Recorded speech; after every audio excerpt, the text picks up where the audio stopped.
So I'm continuing to read through Stephen Wolfe's book, Christian Nationalism.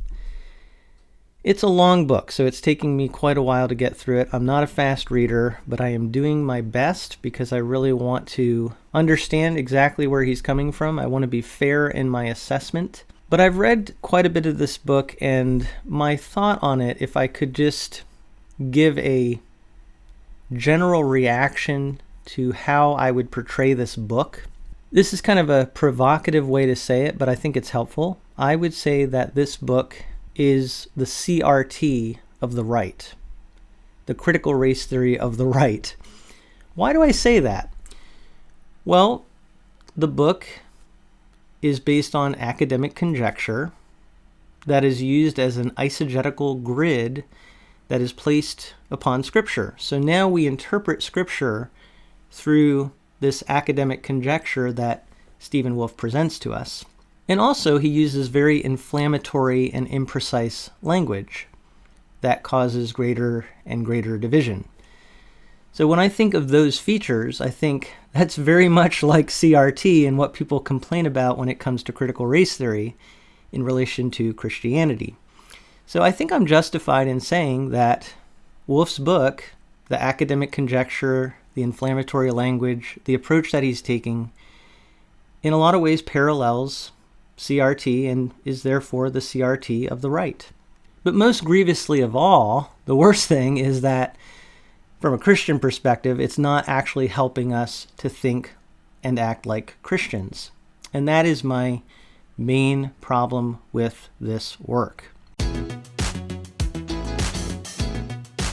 If you happen to be new to my channel, maybe you've come to this video because you're just interested in this topic.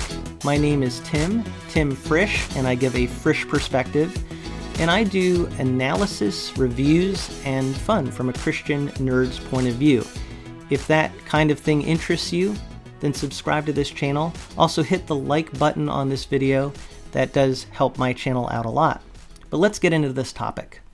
So what I said in the opening was definitely very pointed, very harsh in certain ways. And I know when I say things like that, people that are really favorable to his ideas can react strongly.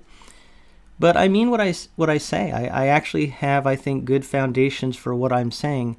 And so what I want to do in this video is just ask this question: how do you determine if something is Christian? How do you determine if something is Christian? I want to evaluate Stephen Wolfe's book in light of what we even mean when we call something Christian. Christian in the title obviously doesn't make it Christian. Using Christian rhetoric doesn't necessarily make it Christian. As a matter of fact, I would say this, that something that calls itself Christian can make it harder to see how it's not Christian. Something that calls itself Christian can make it harder to see how it's not Christian because of its terminology that it uses, but also, and especially if it's in opposition to some current worldly trend, we tend to say, okay, well, it's opposed to this current worldly trend, so then I suppose that since it's against that worldly trend, that makes it more likely to be Christian. But is that really true? Is that really how we determine what is Christian? So here's my premise. Wolfe's book, I would say, is based on human tradition that negates the commands of God. I know those are some really strong statements I'm making there, based on human tradition that negates the commands of God. But he actually openly does say in his book that he is basing his views on tradition. Tradition isn't necessarily bad, but we do have to be very careful when it comes to what tradition we espouse and how we hold to that tradition. But let me show you what his work actually says. As he explains his methodology, he says, I assume the Reformed theological tradition, and so I make little effort to exegete biblical text. I am neither a theologian nor a biblical scholar. I have no training in moving from scriptural interpretation to theological articulation. Instead of drawing from Scripture to prove the Reformed system of doctrine, I've chosen to assume this system and work from it. So even he is saying that he is basing his whole work on tradition. I don't think that's under argument. The question is, are his arguments helping us to obey the commands of God, or are they not? And I'm making the argument that his book is based on tradition, and it will actually lead us to disobey the commands of God. We know that this can be a problem if we look at a passage like Matthew 15.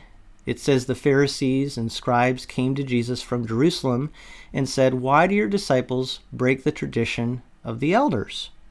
So they were complaining that Jesus was breaking the tradition of the elders, for they do not wash their hands when they eat. Jesus answered them, "Why do you break the commandment of God for the sake of your tradition?" I love that. That is quite the burn there that he comes back with. That they're complaining that he and his disciples are breaking tradition, and he says, you're breaking the commandment of God because of your tradition. So here's the thing. I don't think that even the Pharisees were necessarily consciously thinking we want to break the command of God. I'm sure they had their inward motivations for why they did what they did, but they had this tradition, and I'm sure they would have thought, oh yes, I honor my parents, but in reality their tradition was actually helping them and justifying them not honoring their parents. They could just say, well, I know I should be supporting my parents that are elderly, but instead I'm going to say I've dedicated money to God, so I don't have to support my parents. But this is really breaking the command of God, is what Jesus is bringing out here. So we have to beware, because the traditions of men can lead us to disobey the commands of God. That is a really, really serious danger. Now, again, I'm not saying all tradition is bad, but we have to examine tradition in light of Scripture. So Wolfe's book is clearly based on tradition. He openly admits that, and he really does lack Scripture in his presentation. I understand why he takes this approach, but ultimately it hurts his whole argument from a Christian perspective. What are Christians supposed to be doing, though? That's a really important question, because I'm talking about obeying the commands of God. So what is it that we're commanded to do as Christians in this world? I want to quote from Pastor John MacArthur, and the one reason that I want to quote from him is because everybody would agree that he's someone you could say is a non-woke thinker, a non-woke pastor. And I think for the purposes of our discussion, that's actually really helpful. What does this non-woke pastor say about the commands of God for Christians in this world?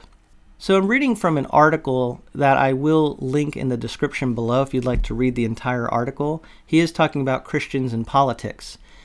But let me read a little bit of it here. He says, God is not calling us to wage a culture war that would seek to transform our countries into Christian nations, to devote all or even most of our time, energy, money, and strategy to putting a facade of morality on the world or over our governmental and political institutions is to badly misunderstand our roles as Christians in a spiritually lost world.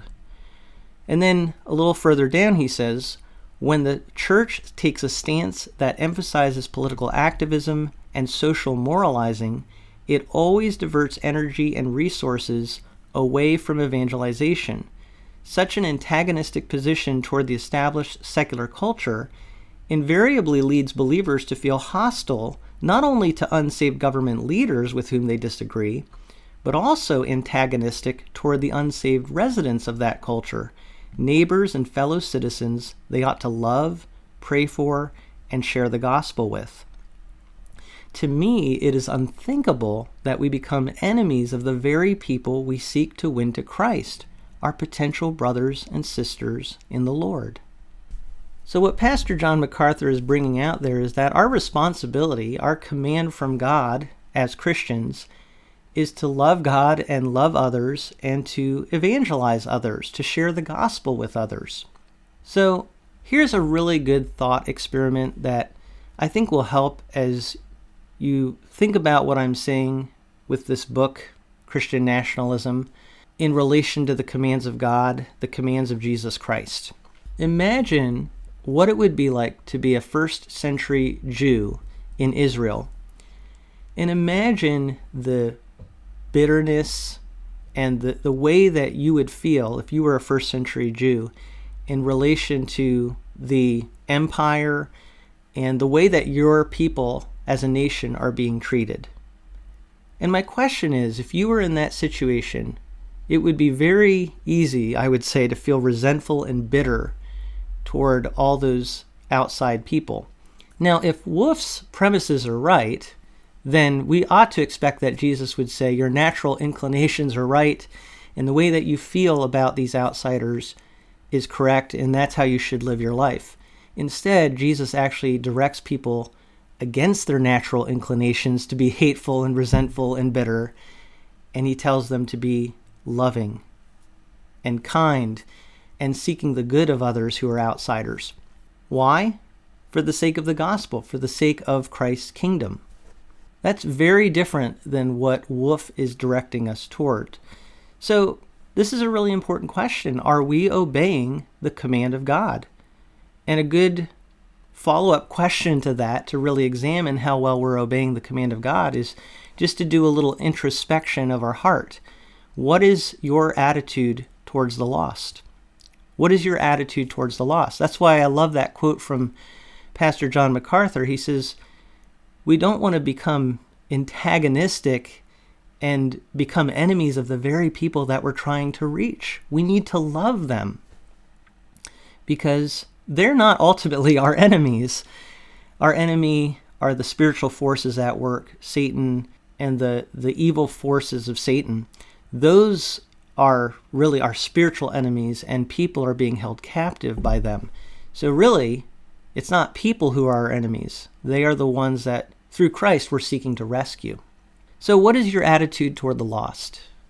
That's a really important question that I think all of us need to be honest with ourselves right now in the climate that we're in. What is my attitude toward the lost?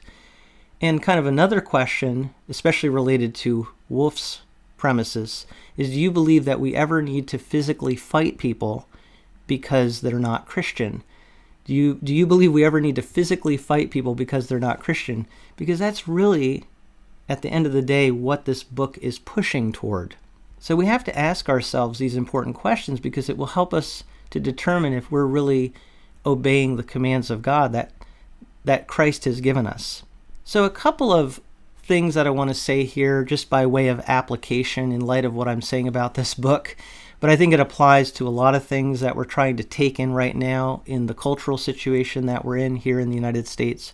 Number one is beware of overcorrection. Beware of overcorrection. I think we could look to history to see that other nationalist movements arose because they were actually being reactionary to certain circumstances. And we can look at history. We can definitely look at history and see how nationalist movements have gone very, very wrong. So I think in the situation that we're in, we have to really be careful because I think we're tempted to overcorrect because we see problems that are definitely very real, very important problems. I talked about that on a previous video.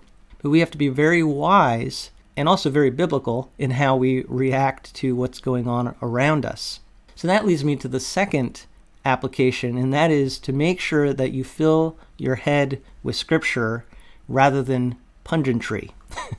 Fill your head with Scripture rather than punditry.